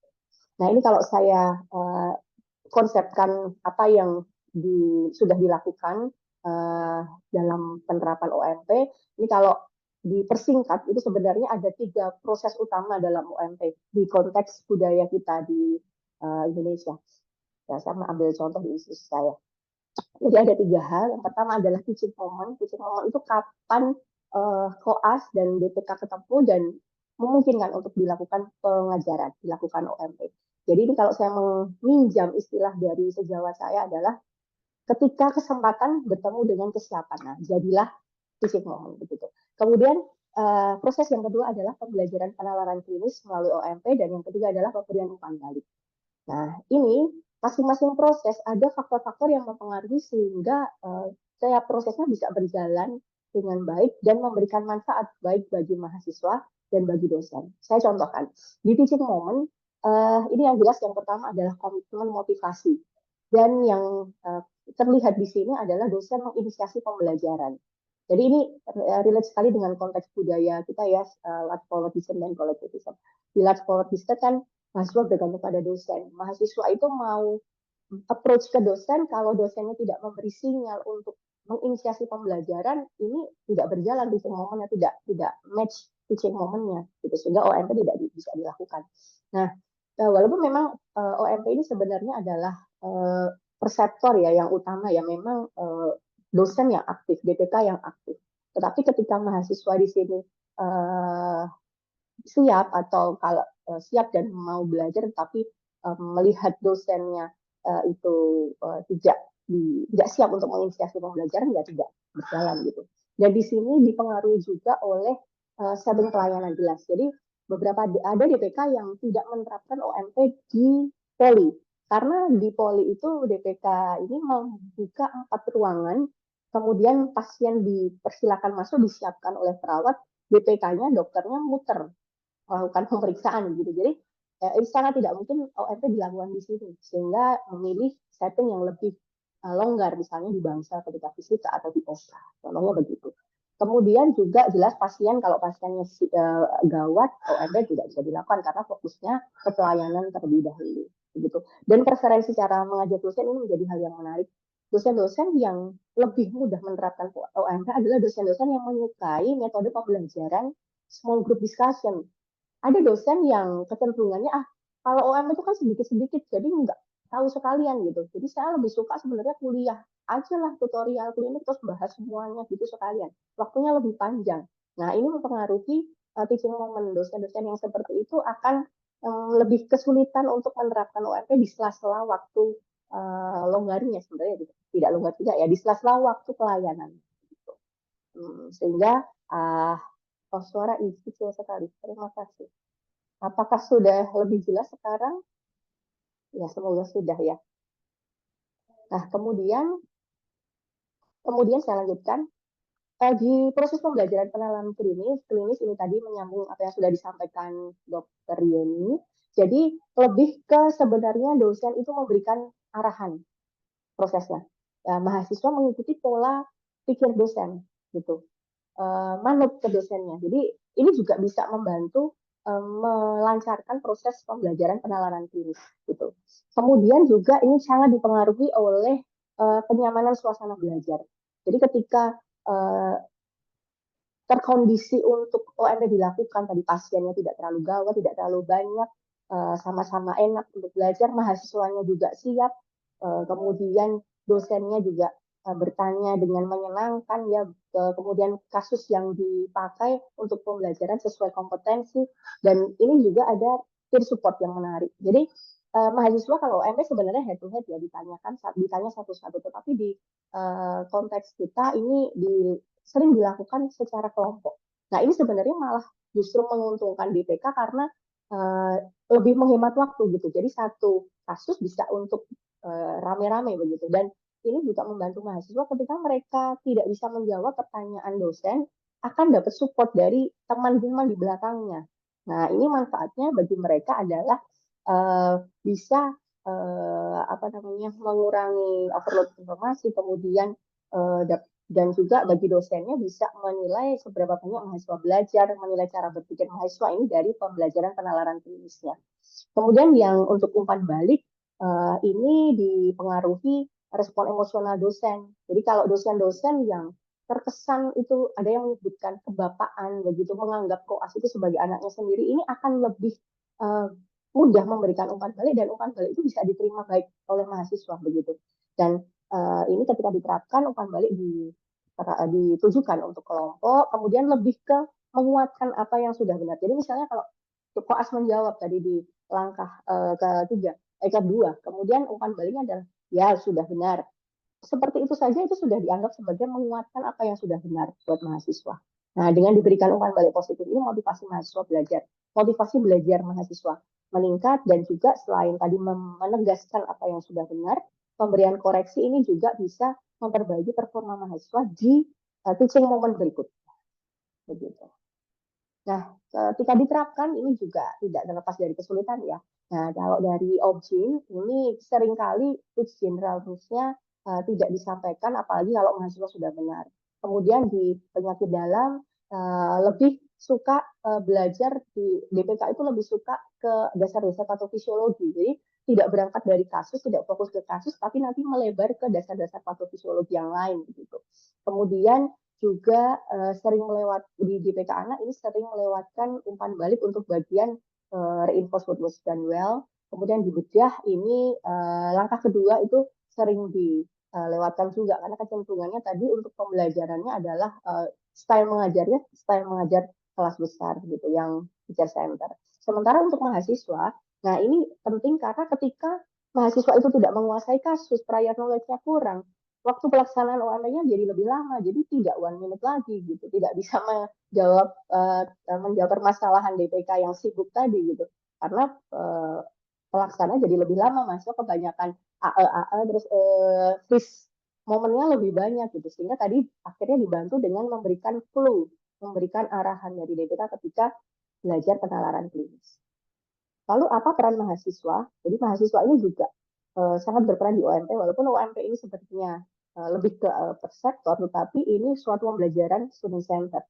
Karena ya, di OMP ini OMP bisa memfasilitasi sesuai kebutuhan. Tadi ketika diberikan feedback, kemudian kebutuhan kasus ya, jadi selalu berangkat dari kasus gitu. Kemudian umpan balik dari BPK ini juga sesuai dengan kebutuhan mahasiswa, dan OMP juga berfokus pada kebutuhan mahasiswa, kemudian belajarnya dari fasilitator langsung sebagai role model. Nah, yang kedua, sebagai metode pembelajaran self-directed learning, ini ada beberapa fase. Kalau di self-directed learning, di fase planning, ini kaitannya dengan pencapaian tujuan dan juga motivasi. Jadi, ketika belajar, mahasiswa kan harus punya tujuan, belajarnya apa. Nah, ini ketika mengikuti pembimbingan klinik dengan metode OMP, mahasiswa jadi tahu, koas jadi tahu, termotivasi, oh ternyata apa yang harus saya capai di pembelajaran berikutnya. Ini menjadi motivasi mahasiswa untuk belajar.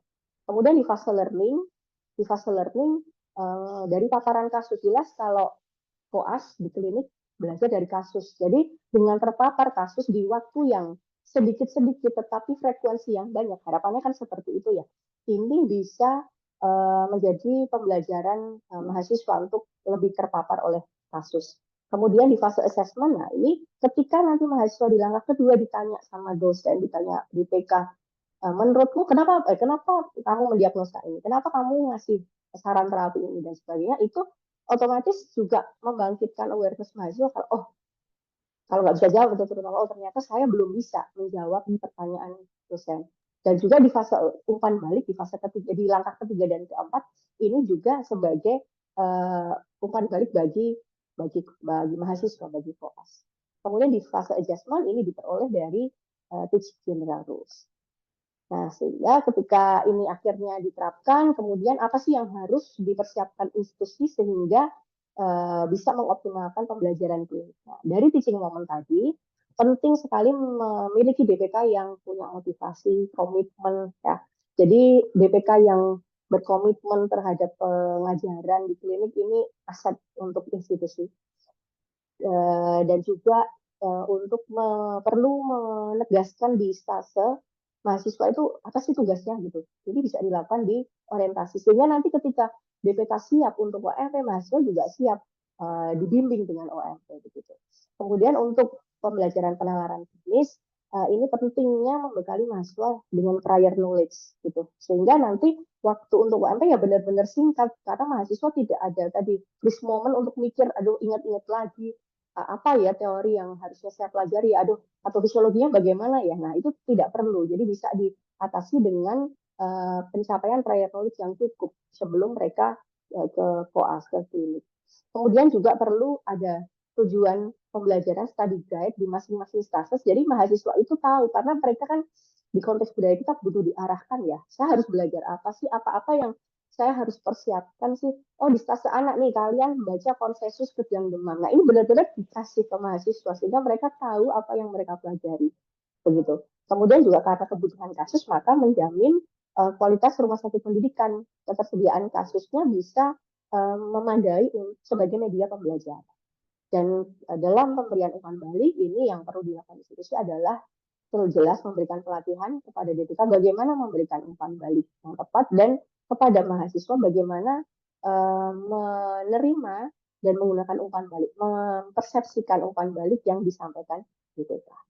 Untuk kesimpulannya, ini OMP bisa dilakukan di berbagai setting klinik, dimanapun Bapak Ibu DPK bisa melakukan tugas pelayanan karena harus ada patient encounter tadi sebelumnya.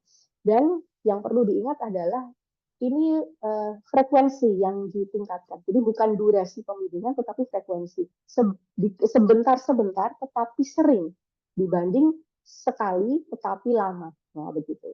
Kemudian tadi memperhatikan faktor-faktor yang ini ya untuk mengoptimalkan teaching moment.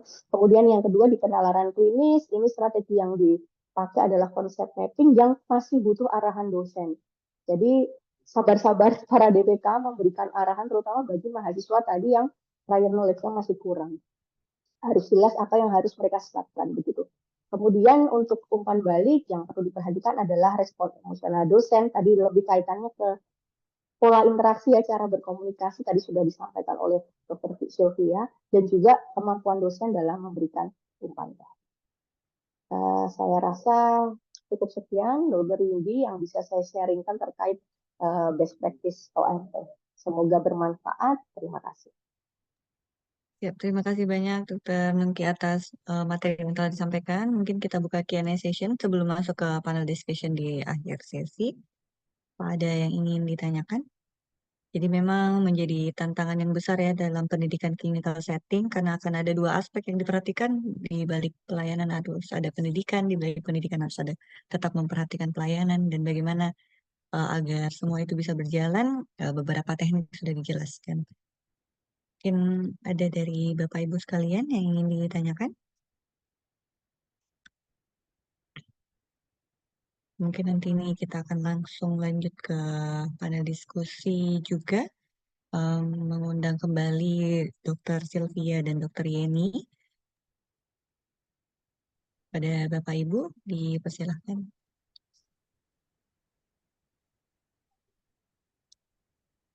Dari Pak Febrian. Izin bertanya, apakah OMP bisa dilakukan di hadapan pasien? Dr. Nungki mungkin boleh dibantu untuk dijawab. Dipersilahkan. Baik, terima kasih atas pertanyaannya, Dr. Febrian. Izin menjawab, Dr. Windy. Jadi, OMP ini antara dosen dan mahasiswa sebenarnya. Dan pengajaran itu kan sebenarnya dilakukan kalau di depan pasien bisa dengan bedside teaching dulu ya. Jadi di awal, jadi OMP ini sering diintegrasikan dengan bedside teaching. Jadi di awal di patient encounter-nya itu ketika bedside teaching gitu. Bisa kan di bedside teaching ada fase apa itu namanya pre-round, round dan post round. Nah, OMP ini diterapkan di fase post round-nya. Di pre-round-nya bisa disepakati dulu antara DPK dan mahasiswa. Ya, pernah ditanya ya koas apa namanya minggu keberapa, stase keberapa. Jadi untuk tahu kemampuan koas tadi situational leadership mengarah ke situ. Jadi kalau misalnya koas sudah stase akhir-akhir gitu, oke berarti nanti kamu yang melakukan anamnesis sampai pemeriksaan fisik, saya yang akan nulis resep gitu ya, itu bisa ya, gitu. Saya yang observasi di awal. Nah itu diterapkan di bedside teaching. Nah, di round. Kemudian di post round-nya setelah pasien ini selesai keluar dari poli, kemudian menunggu pasien berikutnya. Ini settingnya pasiennya nggak terlalu ramai ya. Kemudian OMP ini diterapkan di post round-nya. Jadi ditanya, kok tadi kamu mendiagnosa pasiennya itu kenapa? Alasannya apa? Nah, bisa diterapkannya setelah. Jadi tidak di depan pasien. Begitu Dr. Windy, Dr. Febrian, semoga menjawab. Terima kasih. Siap, Dokter. Terima kasih atas jawabannya. Mungkin Dr. Febrian ada yang ingin diklarifikasi atau ditanyakan kembali. Jadi memang harus ada kesepakatan terlebih dahulu antara mahasiswa dan dosen. Kira-kira di pasien berikutnya itu akan dinilai apanya. Jadi mungkin tidak dibebankan terlalu banyak. Biasanya kan beberapa DPK mungkin ya udah periksa aja, tapi tidak disepakati apa yang harus dinilai, sampai mana batasannya. Itu mungkin harus diperjelas pada saat pre-round tadi yang dokter nanti jelaskan. Mungkin ada lagi Bapak Ibu sekalian yang ingin ditanyakan?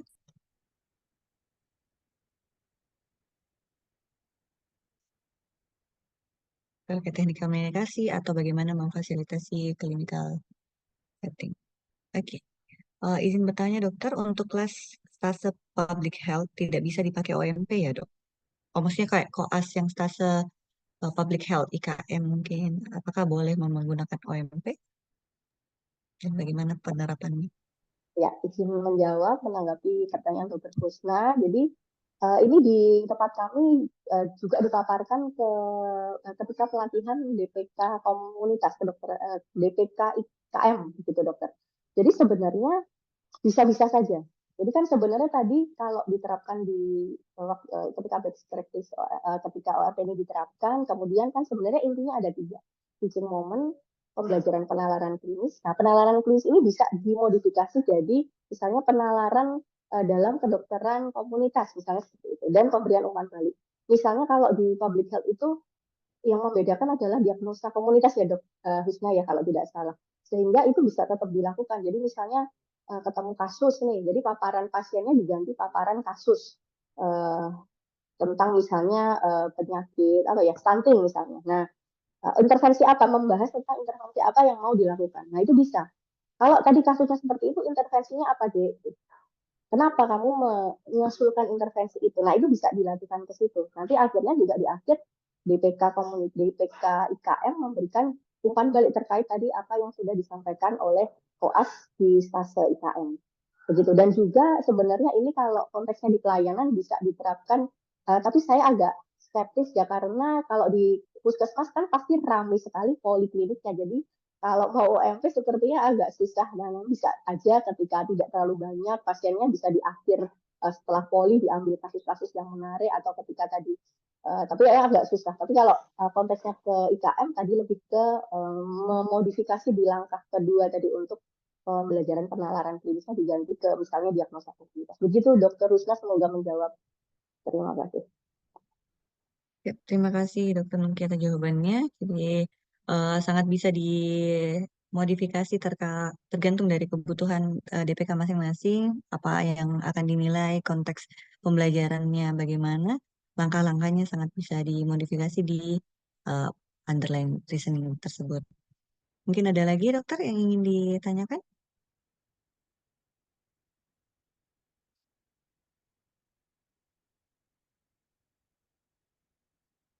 Terkait pembelajaran di clinical setting.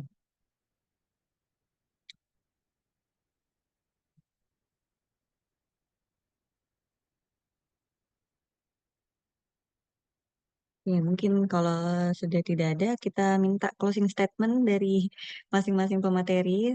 Mungkin ada take home message yang bisa diberikan ke peserta kita pada pagi hari ini. Kami mulai dari Dokter Yeni, dipersilakan dokter.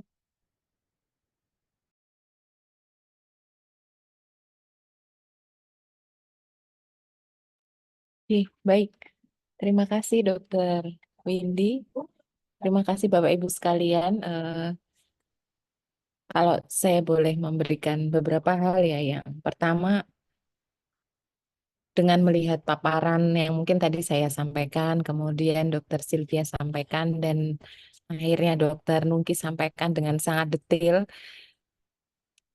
ketika kita akan melakukan fasilitasi terhadap di pendidikan di setting klinis, itu akan terkait dengan interaksi antara dosen dan mahasiswa, yang dimana memang beberapa hal tentu akan saling mempengaruhi, baik itu dari sisi konsep di awal dari proses penalarannya, terkait dengan pola pikir, kemudian terkait dengan faktor-faktor yang mempengaruhi, kemudian terkait dengan teknik yang akan dipilih, ini akan sangat mempengaruhi dari sisi output, yaitu kalau yang dari saya sampaikan adalah terkait dengan kemampuan penalaran klinik mereka. Dan penalaran klinik, walaupun hasil akhir adalah proses berpikir, tetapi hal-hal yang mungkin mempengaruhi perlu tetap kita pikirkan dan tetap kita perhatikan untuk bisa menghasilkan apa yang kita inginkan berupa kemampuan profesionalisme seorang dokter. Mungkin itu Dokter Windy dari saya. Siap, terima kasih Terima banyak kasih Bapak Dokter Ibu. Yeni. Selanjutnya kami minta Dokter Sylvia, Dok. Ya, baik. Terima kasih Dokter Windy.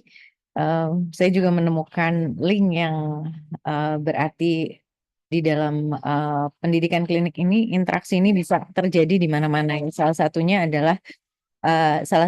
adalah di bagaimana kita berinteraksi ketika pembelajaran, memfasilitasi clinical reasoning juga bisa digunakan di OMP atau misalnya di assessment, workplace based assessment. Tapi pada intinya mungkin closing statement-nya adalah kalau ketika kita ingin mahasiswa berubah, cara komunikasi mahasiswa yang berubah, tentunya yang perlu kita pikirkan adalah bagaimana cara komunikasi kita terhadap mahasiswa. Sehingga ketika kita menginginkan mahasiswa bisa merefleksi dirinya, maka berarti yang paling pertama adalah kita sebagai role model, sebagai dosen mereka, perlu merefleksi terlebih dahulu bagaimana kualitas komunikasi kita, bagaimana hal-hal yang bisa kita kembangkan untuk meningkatkan kualitas interaksi kita terhadap mahasiswa. Nah, dengan begitu, sebenarnya komunikasi ini, ketika kita pahami bahwa kualitas interaksi tadi dipengaruhi oleh cara kita berkomunikasi, maka sedikit demi sedikit kita akan mudah-mudahan bisa melihat dampak yang positif, baik secara kognitif maupun juga value yang diambil oleh mahasiswa dengan mengadop bagaimana cara seorang dosen berkomunikasi dengan dirinya. Saya kira itu yang bisa saya sampaikan. Terima kasih. Siap, terima kasih banyak Dr. Sylvia, banyak insight yang kita dapatkan pada pertemuan pagi ini. Semoga bisa menjadi ilmu yang bermanfaat bagi para dosen dan meningkatkan kemampuannya dalam proses pendidikan di clinical setting tentunya. Terakhir, kami undang Dr. Safiarina Nongki. Ya, terima kasih Dr. Windy. Jadi ada dua hal yang saya sampaikan sebagai closing statement. Jadi yang pertama, mengintegrasikan apa yang sudah disampaikan Dr. Yeni dan Dr. Sylvia tadi, bahwa intinya kalau ini kan kita bicara roles, peran DPK, peran clinical teacher, the roles of clinical teachers ya, yaitu memfasilitasi pembelajaran dalam hal ini penalaran klinis, karena itu tugas dokter mendiagnosa gitu yang utama. Kemudian juga memberikan umpan balik yang dikemas dalam suatu metode pembelajaran, disampaikan dengan pola komunikasi yang mendukung gitu sesuai dengan kultur kita, tapi juga perlu diperbaiki sehingga proses pembelajaran ini bisa disampaikan dan diterima dengan baik bagi peserta didik, bagi koas. Yang pertama, yang kedua adalah sebenarnya ini apa ya, mengencourage para DPK. Ini saya apa sih istilahnya kalau di online itu influencer itu apa istilahnya? Apa sih, saya lupa menemukan kata yang tepat gitu. Mengendorse OMP. Jadi pembimbingan di klinik ya memang sibuk dan berat. Kalau orang Jawa bilang saya nggak mau itu ya, menjadi DPK itu berat gitu, sibuk. Jadi yang perlu mulai dicoba adalah pembimbingannya sebentar nggak apa-apa, tetapi frekuensinya lebih sering. Begitu Dr. Windy, terima kasih. Siap, terima kasih banyak Dr. Nongki atas conclusion-nya pada pertemuan kita pada pagi hari ini. Semoga dapat bermanfaat dan bisa diambil pemaknaannya oleh setiap peserta dan bisa diimplementasikan segera pada saat bertemu mahasiswa nanti di clinical setting. Mungkin itu tadi menjadi akhir dari diskusi kita pada pagi hari ini. Semoga kita dapat bertemu di lain waktu di rangkaian webinar selanjutnya. Jangan bosan-bosan mungkin panitia MHPM lakukan seminar-seminar, webinar-webinar yang sangat bermanfaat tentunya bagi kita dosen dan insya Allah akan bermanfaat bagi mahasiswa dan jangka panjang bagi masyarakat. Terima kasih. Kami tutup pertemuan pada pagi hari ini dengan ucapan alhamdulillahirrahmanirrahim. Allahumma fa'ni bima lam tani wa alimni wa yanfa'uni. Subhana rabbika rabbil izzati amma yasifun wa salamun alal mursalin walhamdulillahirabbil alamin. Assalamualaikum warahmatullahi wabarakatuh. Terima kasih. Terima kasih.